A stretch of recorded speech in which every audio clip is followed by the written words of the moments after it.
We are going back to the time long before the Gospels were written at the end of the first century. We are going back to the time that nobody called him Jesus Christ. It amuses me when I hear people speak of Jesus Christ as if he were the son of Mr. and Mrs. Joseph Christ. They speak of Jesus Christ as a carpenter, and I imagine a wood sign outside their shop in Nazareth that read, Joseph Christ and Sons Carpentry. That doesn't make any sense because in the Greek version of the Gospels, he is called a teknon, a technical builder. And they built with stone in those days. Wood was scarce and used for temporary forms and scaffolding, but not for building. Maybe the sign read, Joseph Christ and Sons General Contractors. It's one of the most famous jobs in the Bible, carpentry.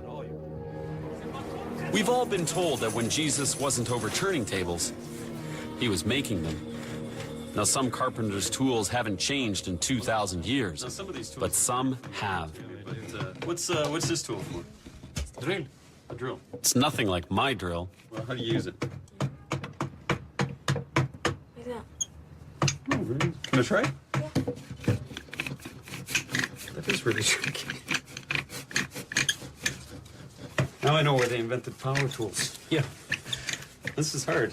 Is it common to have a small child in the workplace? Like Absolutely. Judaism taught that if you don't train your son in a profession, you've abandoned him, basically. We're in a carpentry shop, most famous job in the world. I mean, is this how Jesus would have grown up?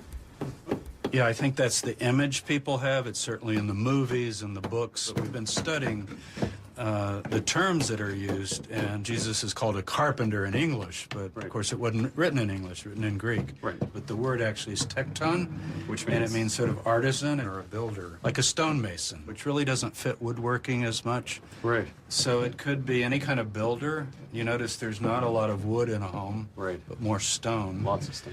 And most of the examples when Jesus taught, he talks about stone so often. So it's Jesus the stonemason, not Jesus the That carpenter. really does seem to be the best interpretation of, Really? of the original text. I mean, that's totally different than everything else we've ever been told before.